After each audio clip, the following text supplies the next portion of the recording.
History facts کے معزز دوستو السلام علیکم ناظرین اکرامی، آج کی ویڈیو میں ہم آپ کو بتانے جا رہے ہیں سلطنت مغلیہ کے عروج و زوال کے بارے میں۔ 331 سال تک برصغیر پر حکومت کرنے والی سلطنت مغلیہ، اس کی بنیاد ظہیر الدین بابر نے 1526 میں رکھی، جو تیمور خاندان کے ایک مشہور سردار تھے۔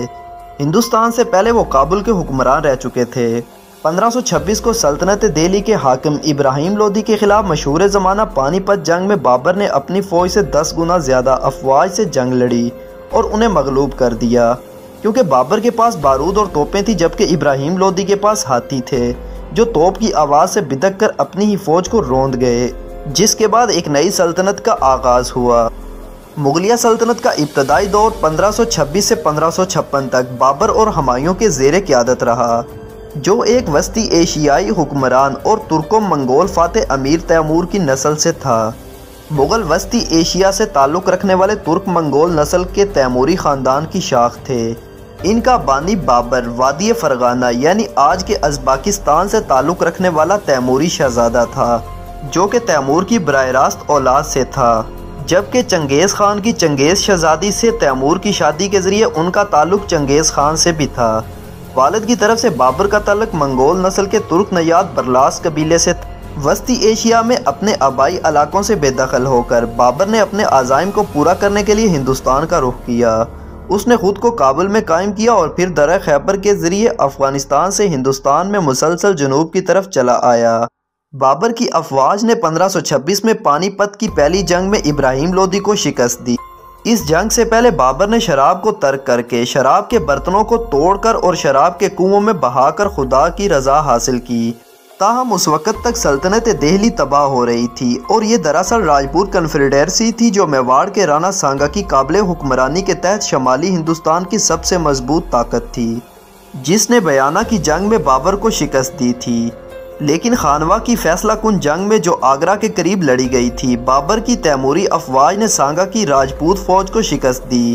یہ جنگ ہندوستانی تاریخ کی سب سے فیصلہ کن اور تاریخی لڑائیوں میں سے ایک، کیونکہ اس نے اگلی 2 صدیوں تک شمالی ہندوستان کی قسمت پر مہر لگا دی تھی۔ جنگ کے بعد مغل اقتدار کا مرکز کابل کے بجائے آگرہ بن گیا، لیکن جنگوں اور فوجی مہمات میں مصروفیات کے لیے نئے شہنشاہ کو ہندوستان میں حاصل ہونے والے فوائد کو مستحکم کرنے کی اجازت نہیں دی گئی۔ سلطنت کا عدم استحکام اس کے بیٹے ہمایوں نے 1530 سے 1556 کے دور میں واضح کیا، جسے باغیوں نے فارس میں جلاوطنی پر مجبور کر دیا تھا۔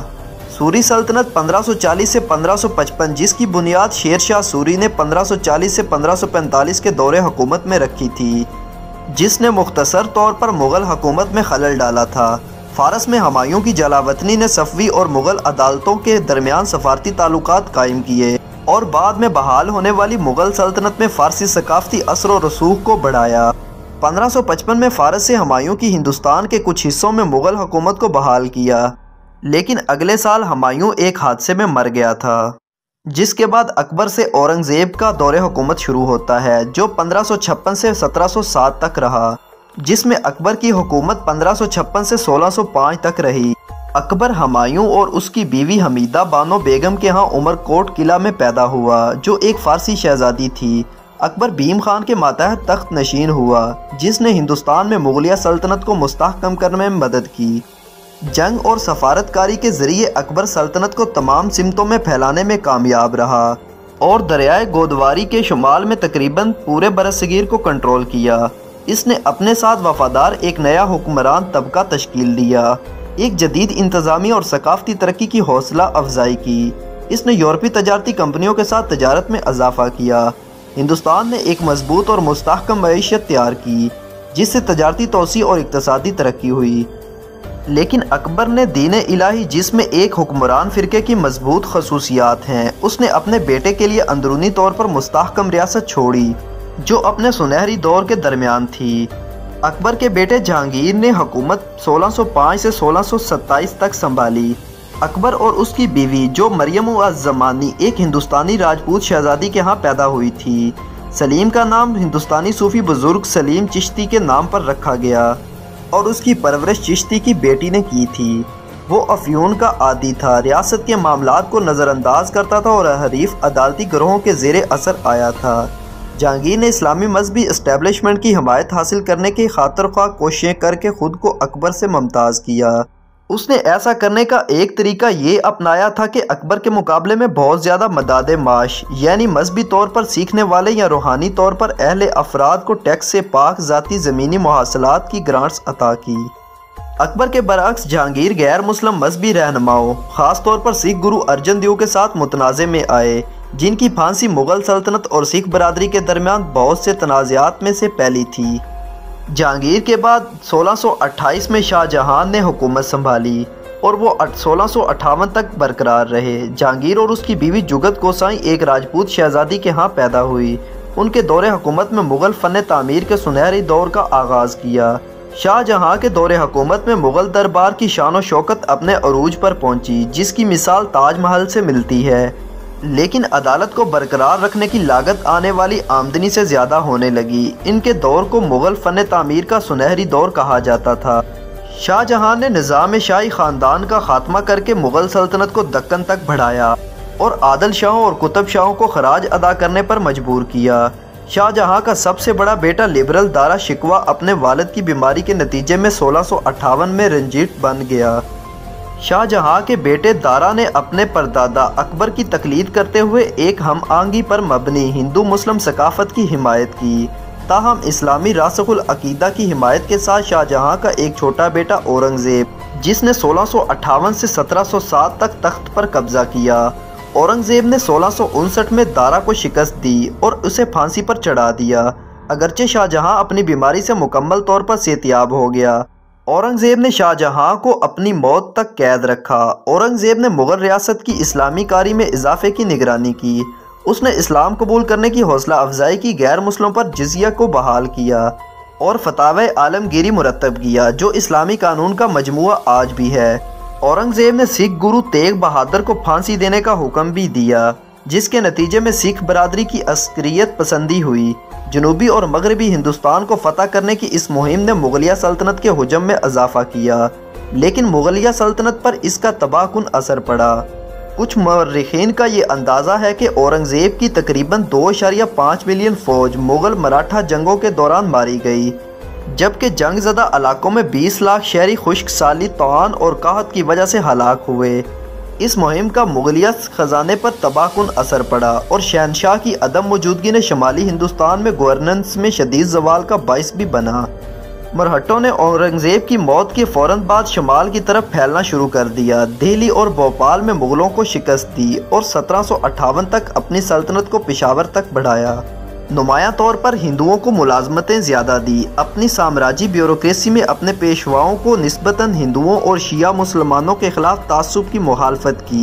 ان الزامات کے باوجود یہ کہا گیا کہ شہنشاہ اورنگزیب نے غیر مسلموں کے خلاف جابرانہ پالیسیاں نافذ کی ہیں، جس کے نتیجے میں مرہٹوں کی ایک بڑی بغاوت بھی ہوئی۔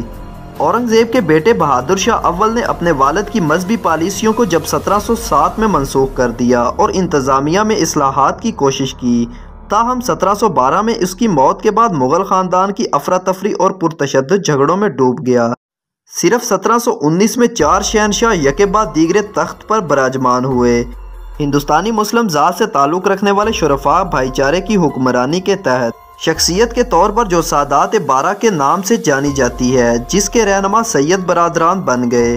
محمد شاہ کے دور حکومت 1719 سے 1748 سلطنت ٹوٹنا شروع ہوئی اور وسطی ہندوستان کا علاقہ مغلوں سے مراٹھا کے ہاتھ میں چلا گیا۔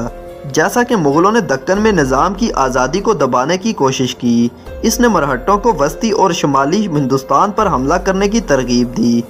نادر شاہ کی دور دراز کی ہندوستانی مہم، جس نے اس سے قبل مغربی ایشیا، قفقاز اور وسطی ایشیا کے بیشتر حصوں پر ایرانی تسلط دوبارہ قائم کیا تھا، دہلی کی بوری کے ساتھ اختتام پذیر ہوا اور مغل اقتدار اور وقار کی باقیات کو خاک میں ملا دیا۔ سلطنت کے بہت سے اشرافیہ نے اب اپنے معاملات کو کنٹرول کرنے کی کوشش کی اور خود مختار مملکیت بنانے کے لیے الگ ہو گئے، لیکن مغل سلطنت کے اندر کچھ علاقائی سیاست نے خود کو اور ریاست کو عالمی تنازعات میں شامل کیا، جس کی وجہ سے کرناٹک جنگوں اور بنگال کی جنگ کے دوران صرف شکست اور علاقے کو نقصان پہنچا۔ مغل شہنشاہ عالم شاہ دوم جو 1759 سے 1806 تک مغلوں کے زوال کو پلٹنے کی ناکام کوششیں کرتا رہا، لیکن بالآخر اسے افغانستان کے امیر احمد شاہ ابدالی کا تحفظ حاصل کرنا پڑا، جس کی وجہ سے 1761 میں مراٹھا سلطنت کے درمیان پانی پت کی تیسری جنگ ہوئی۔ 1771 میں مرہٹوں نے افغانوں کے قبضے سے دہلی پر دوبارہ قبضہ حاصل کر لیا اور 1784 میں وہ باضابطہ طور پر دہلی میں شہنشاہ کے محافظ بن گئے۔ یہ حالت دوسری اینگلو مراٹھا جنگ تک جاری رہی۔ اس کے بعد برطانوی ایسٹ انڈیا کمپنی دہلی نے مغل خاندان کے محافظ بن گئی۔ برٹش کمپنی نے 1793 میں سابق مغل صوبہ بنگال بہار کا کنٹرول سنبھال لیا، جب اس نے مقامی حکمرانی نظام کو ختم کر دیا جو 1858 تک جاری رہا، جس سے برصغیر پاک و ہند برطانوی نوآبادیاتی دور کا آغاز ہوا۔ 1857 تک سابق مغل ہندوستانی کا کافی حصہ ایسٹ انڈیا کمپنی کے کنٹرول میں تھا۔ 1857 اور 58 کی جنگ میں کرشماتی شکست کے بعد، جس کی اس نے برائے نام قیادت کی، آخری مغل بادشاہ بہادر شاہ ظفر کو برطانوی ایسٹ کمپنی نے معزول کر دیا، جس کے بعد 1858 میں ان کو جلاوطن کر دیا گیا۔ گورنمنٹ آف انڈیا ایکٹ 1858 کے ذریعے برطانوی ولی عہد نے نئے برطانوی راج کی شکل میں ہندوستان میں ایسٹ انڈیا کمپنی کے زیر قبضہ تمام علاقوں کا براہ راست کنٹرول سنبھال لیا، جس کے بعد مغلیہ سلطنت ایک کتابوں میں تاریخ بن کر رہ گئی۔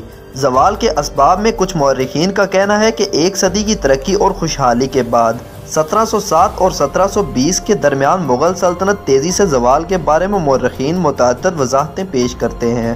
مالی لحاظ سے تخت کی جنگ امراء اور ان کے ساتھیوں کو ادا کرنے کے لیے درکار مواصلات سے محروم ہو گیا، جس کے بعد شہنشاہ نے اختیار کھو دیا۔ مرہٹوں کے خلاف طویل بے سود جنگوں میں الجھی ہوئی شاہی فوج اپنی جنگی طاقت کھو بیٹھی۔ آخرکار تخت کے کنٹرول پر پرتشدد سیاسی جھگڑوں کا سلسلہ شروع ہوا، اور یہی وہ وجہ بنی جس کی بنیاد پر مغلوں کی سلطنت پہلے زوال کا شکار ہوتی رہی اور اس کے بعد 1858 میں مکمل طور پر ختم ہو گئی۔ جی تو پیارے دوستو، یہ تھی ہماری آج کی تاریخی ویڈیو۔ اگر آپ کو ویڈیو اچھی لگی ہو تو اس کو لائک اور شیئر، جبکہ چینل کو سبسکرائب ضرور کر دیجئے گا۔ آپ سے جلد ملاقات ہوگی کسی نئی تاریخی اور معلوماتی ویڈیو کے ساتھ۔ اللہ حافظ۔